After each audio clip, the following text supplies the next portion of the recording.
Hello বন্ধুরা, তোমরা কেমন আছো? আশা করি সবাই খুব ভালো আছো। তোমরা এখানে দেখতে পাচ্ছ আমার কতগুলো মুরগির বাচ্চা আছে, যারা সারাদিন এর মধ্যেই থাকে, এর মধ্যেই খায়, এর মধ্যে মেজ দেওয়া হয়, জল দেওয়া হয়, এই খায়। অনেক দুপুরবেলা হলে এদেরকে আমি ঘরে মেজে ছেড়ে দিই, কিন্তু আজ ছাড়তে পারছি না বৃষ্টির জন্য। তোমরা দেখো সবাই, বাইরে কেমন বৃষ্টি হচ্ছে, বাইরে যে গাড়ি টাড়িগুলো আছে সব ভিজেও যাচ্ছে। তো এই বৃষ্টির জন্য ওদেরকে আমি আজকে নিজে ছাড়তে পারিনি, তাই ওই সবের মধ্যেই বন্দি আছে ওরা। তো এর মধ্যেই ওরা থাকে, সারাদিন এর মধ্যেই থাকে।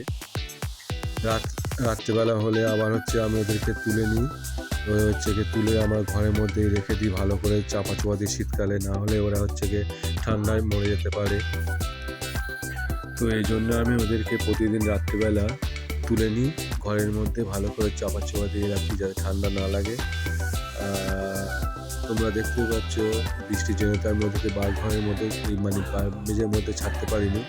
তো তোমাদেরকে আমি পরে ভিডিও করে দেখাবো যে ওদের মেঝের মধ্যে ছেড়ে দিলে ওরা কত ভাবে ওরা ঘুরে বেড়ায়, আনন্দ করে। তোমাদের সেই ভিডিও পরে করে দেখাবো। থ্যাংক ইউ, সবাই ভালো থেকো। আর তোমরা আমার সব ভিডিওটাকে সবাই লাইক দেবে, কমেন্ট করবে, সাবস্ক্রাইবও করবে।